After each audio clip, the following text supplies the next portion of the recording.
Okey, Assalamualaikum warahmatullahi wabarakatuh dan salam sejahtera. Okey, hari ni saya nak sambung lagi dengan masih lagi bab asid Saya nak buat apa kata ulang kaji sikit apa yang kita belajar pada minggu lepas. Okey. Okey, contoh-contoh kan. Ni contoh-contoh bahan yang apa?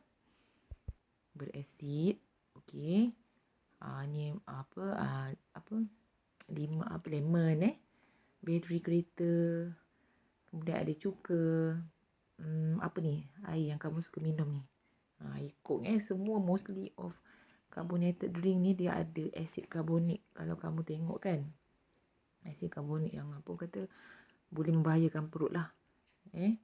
Jadi kalau boleh elakkan lah minum-minum apa kata yang benda-benda yang air-air yang sebegini, air gas orang panggil kan.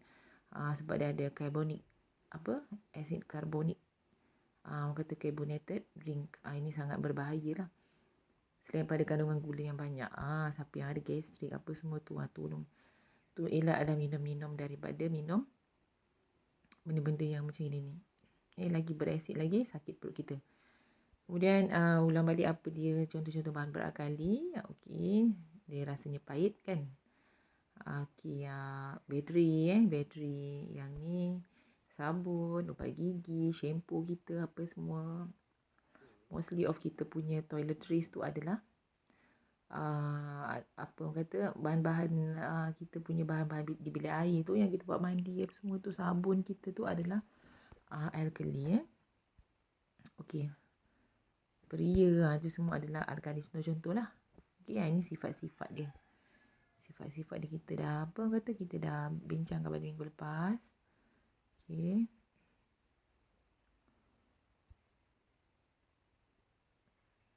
Okey, kita nak tengok sebab penunjuk. Seperti yang saya katakan sebelum ni, bahan berasid ni atau berakali ni dia kalau dalam makmal tu kita tak tahu dia asid ataupun alkali kan. Dia semua yang tidak berwarna. Dia punya color dia macam air masak macam tu. So yang ini adalah beberapa penunjuk yang memberikan warna-warna yang berbeza untuk menentukan sama ada dia asid ataupun alkali. Okey. Kalau macam ni penunjuk phenolphthalein kita tengok phenolphthalein asid dia tidak berwarna. Kalau neutral dia tidak berwarna. Dalam alkali dia warna merah jambu. Okey, kalau ada satu penunjuk semester ini phenolphthalein lah. Okey, ini penunjuk semester. Kalau kamu tengok dia memberikan warna-warna yang berbeza Dia berikan warna-warna yang berbeza. Sekejap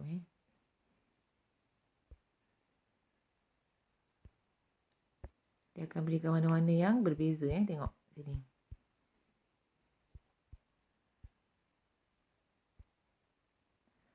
Okey, kalau penunjuk semester dalam asid merah. Dalam neutral dia warna hijau kan. Dalam neutral dia warna hijau. Dalam alkali dia berwarna kuning Kalau metil jinggam sama metil jingga ni dalam asid dia warna merah. Neutral dia warna kuning. Sementara alkali dia warna kuning. Satu lagi kertas litmus litmus dalam asid dia warna biru kepada merah. Neutral tak ada perubahan. Dalam alkali merah kepada biru. Okey. Ini dia penunjuk semester lah.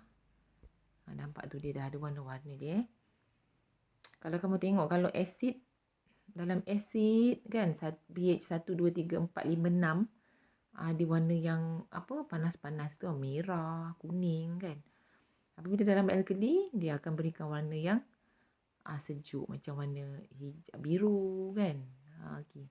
Jadi bila kita titikkan pada satu larutan tu kalau dia memberikan warna merah itu adalah asid. Kalau kita titikkan dia beri warna biru kebiruan itu adalah sebatian alkali lah. Okey. Okey, seterusnya ini metil jingga lah digunakan juga untuk menentukan dia asid ataupun bukan Ini kertas litmus. Okey, kertas litmus. Ni ada warna-warna dia. Okey, tengok warna-warna dia. Kalau asid, kalau merah kan, merah kekuningan, jingga apa semua. So dia asid. Kalau warna-warna yang hijau tu neutral. Warna-warna yang purple, kebiruan, itu warna alkali. So maknanya kalau kita gunakan penunjuk-penunjuk tersebut, dia memberikan warna-warna yang sebegini ni, maknanya kita tahu itu asid ataupun alkali. Tapi kalau penunjuk-penunjuk ni dia tidak exactly untuk memberikan apakah nilai pH yang tepat. Untuk nilai pH yang tepat kita gunakan meter pH. Meter pH tu lebih tepat lah yang digital tu. Okey, ni saya ulang balik kekuatan asid dan alkali. Semakin rendah nilai pH, semakin tinggi kekuatan asid. Kita cuba tengok kawasan asid kan, daripada 0 sampai 6 tu.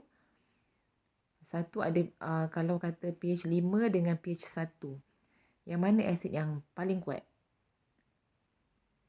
Okey, betul pH 1. Sebab semakin rendah nilai pH, semakin tinggi kekuatan asid. Kalau macam pH 5 dengan pH 1, 1 tu lebih rendah kan? Maknanya asid yang pH 1 tu lebih kuat. Okey, kalau sama juga satu lagi, kalau berhubungan untuk alkali, semakin tinggi nilai pH, semakin tinggi kekuatan alkali. Cuba tengok yang 8 sampai 14.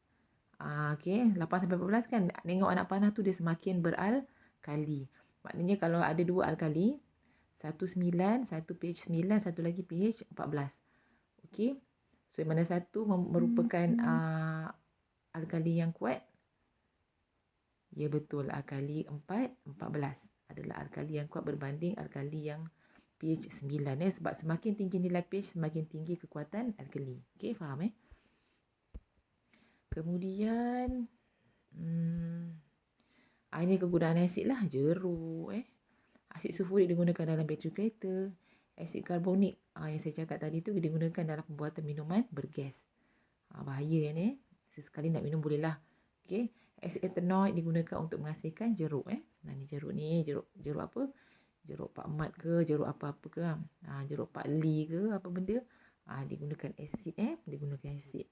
Tu kalau siapa yang ada masalah usus, masalah penghadaman tu, kena elakkan lah. Sesekali boleh lah. Kalau selalu-selalu tak boleh. Ini alkali. Natrium hidroksida digunakan untuk buat perapi rambut, deterjen. Kemudian amonium sulfate digunakan untuk buat baja. Ini semua jenis-jenis alkali. Kalium hidroksida digunakan untuk membuat sabun mandi. Okey. Ini sebenarnya tak masuk ni lah. Peneutralan. Apa dia peneutralan tu? Kita tengok betul-betul. Okey, kalau tengok ada asid. Ini contoh-contoh persamaan peneutralan lah. Asid campur kalsium hidroksida sama dengan kalsium nitrat menghasilkan kalsium nitrat campur air. Asid nitrik tu sejenis asid, kan? Kalsium hidroksida sejenis, ya betul, sejenis alkali. Jadi bila asid campur alkali kita letak dalam satu kenalang kun, kita campurkan. Satu asid campur alkali, satu bahan berasid dan satu bahan beralkali kita campurkan. Apa dia akan menghasilkan? Dia akan menghasilkan kalsium nitrat campur air.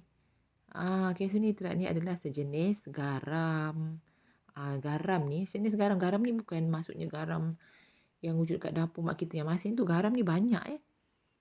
Yang dekat dapur tu adalah salah satu contoh garam. Salah satu contoh garam yang ada di rumah kita. Sebenarnya banyak lagi contoh garam. Dia bukannya yang di rumah kita saja. Jadi yang kedua tengok asid sulfurik campur kalium hidroksida. Asid sulfurik asid, kalium hidroksida alkali. Bila campur dia akan menghasilkan kalium sulfat. Kalium sulfat ni sejenis garam. Juga asid hidroklorik tu asid campur magnesium hidroksida alkali akan menghasilkan magnesium klorida. Semua kalsium nitrat, kalsium sulfat dan magnesium klorida ni adalah garam. Di mana bila dia bercampur tu nanti asid campur alkali ni dia bukan lagi asid, dia bukan lagi alkali. Bila kita cek pH dia bukan asid, dia bukan pH 7, dia bukan pH 1 sampai 6, dia bukan alkali, dia bukan pH 8 sampai 14. Tapi sebaliknya dia sudah jadi neutral. Bila dah bercampur dua ni jadi neutral. Bila cek pH tu pH nya akan jadi tu 7. Tengok peneutralan. Apabila asid ditambah kepada alkali pada nisbah yang betul, bahan yang bersifat neutral akan terasa iaitu garam dan air. Itu yang saya sebut nitrat, kalsium nitrat, kalsium sulfat, magnesium klorida, itu semua adalah jenis garam. Di mana dia bukan lagi asid, dia bukan lagi alkali. Bila dicek pH-nya, bukan lagi pH asid, bukan lagi pH alkali. Sebaliknya pH-nya menjadi pH 7 iaitu neutral. Sebab tu namanya peneutralan. Bahan yang dicampur tadi jadi neutral. Faham Okey. Ini dia kaedah pentitratan. Kaedah pentitratan ni adalah satu kaedah yang selalu digunakan dalam makmal untuk peneutralan. Bila tanya kan, bila prosesnya peneutralan, apa kaedahnya? Tanya kan, kaedahnya adalah pentitratan. Pentitratan ni macam ni je, tengok gambar ni. Ada biuret dekat atas, ada kelalangkun. Okey, ada biuret kat atas, ada kelalangkun. Okey. Dalam biuret tu letakkan asid. Dalam kelalangkun tu diletakkan alkali. Okey. Dalam kelalangkun tu diletakkan alkali. Jadi dicampurlah sikit. Kita nak tahu dia punya volume dia kan. Dan dalam alkali tadi tu ada penunjuk semesta. Kalau kamu nak tahu, kedua-duanya ni tadi biuret, asid yang di dalam biuret tu pun tak berwarna.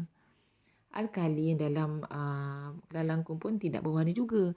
Jadi macam mana dia nak stopkan penambahan asid tu? Mesti ada satu penunjuk. Mesti ada satu penunjuk untuk menunjukkan stop tambah asid. Maknanya larutan tadi tu dah neutral.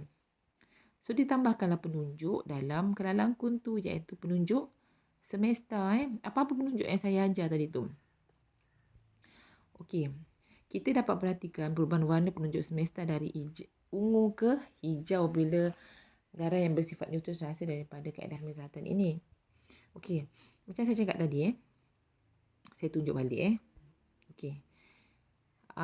Alkali ni dia akan dia akan campur dengan penunjuk semesta kan. Jadi alkali yang tak berwarna tadi ni, apabila dia campur dengan penunjuk semesta tadi tu, dia akan berubah menjadi ungu. Sebab penunjuk semesta ni bila masuk dalam alkali, dia akan memberikan warna ungu. Sebab dalam alkali kan. Okey. Jadi tambah asid tu sehingga alkali tadi ni bertukar jadi hijau sebab indikator nak menunjukkan dia dah neutral. Penunjuk semesta ni bila dia dititikkan dalam satu bahan yang neutral, dia akan jadi warna hijau. Jadi tunggulah sampai warna hijau. Bila dah warna hijau, stop lah. Stop daripada tambahkan asid tadi. Sebab dia dah neutral. Nanti saya tunjukkan video dia. Saya cari video macam mana peneutralan ni berlaku dalam makmal. Okey. Bukan dalam makmal saja sebenarnya berlaku peneutralan. Berlaku juga di dalam kehidupan seharian kita. Yang mana kadang kita tak sedar kan. Okey, tengok sini. Magnesium dioksida. Magnesium dioksida digunakan untuk meneutralkan asid dalam perut pesakit gastrik. Magnesium hidroksida actually ni. Bukan magnesium dioksida, ini silap ni. Magnesium hidroksida. Magnesium hidroksida ni bersifat alkali. Jadi bila pergi kat doktor, selalu doktor akan bagi satu macam dia susu kan. Dia macam susu. Cecair yang berbentuk susu. Dia digunakan, dia bersifat alkali. Sebab bila orang gastrik ni, orang yang sakit gastrik ni, dalam perut dia dah penuh dengan asid tu yang berangin. Angin dah naik kat kepala, nanti pun jadi pening apa semua kan. Orang gastrik jangan main-main. Dia boleh melibatkan mood apa semua. Dia tak boleh bangun, tak boleh tumpuan kerja apa semua. Jadi kena jaga perut kita. Jadi bila dah berasid sangat perut tu, apa doktor buat untuk neutralkan asid tu, dia akan berikan magnesium hidroksida yang bersifat alkali tu untuk neutralkan asid tadi. Tengok ni. Dalam perut tu. So lega lah nanti. Natrium hidroksida dalam ubat gigi menetralkan asid di dalam mulut yang dihasilkan oleh bakteria. Okey. Natrium dioksida ni sejenis alkali kan. Biasa digunakan dalam ubat gigi kita. Jadi makanan-makanan gula yang kita dah makan, gula-gula, kek apa semua tu akan bakteria akan bertindak balas dengan makan makanan tu dan menghasilkan asid. Jadi apa jadi? Untuk bersihkan balik kena asid dalam gigi kita tu, kita akan tambahkan ubat gigi. Dalam ubat gigi tu ada alkali. Maka alkali campur dengan apa tadi tu? Asid tadi tu, dia akan jadi neutral. Bersih lagi gigi kita. Amonium sulfate digunakan untuk pertanian untuk menurunkan pH tanah. Amonium sulfate ni sejenis alkali. Kemudian bila ditaburkan pada tanah, dia akan menurunkan pH tanah. Sebab kita tahu kalau kita nak bercucuk tanam, tanah tu tak boleh berasid. Kalau tanah berasid, tumbuhan tak boleh hidup. Jadi macam mana nak kurangkan pH asid, keasidan tanah tadi tu? Tambahlah dengan alkali, baja yang beralkali seperti amonium sulfate tadi ni untuk mengurangkan pH, keasidan pH tadi tu. Untuk mengurangkan keasidan tanah tadi, barulah tumbuhan boleh hidup dengan subur. Kemudian cuka digunakan untuk menurunkan sengatan lebah yang bersifat alkali. Okey, cuka digunakan untuk menurunkan sengatan lebah yang bersifat alkali. Cuka. Kalau ada kena sengat lebah ke apa ke. Okey, kalau lebah ni dia adalah alkali kan. So kita gunakan cuka untuk menetralkan dia. Sekejap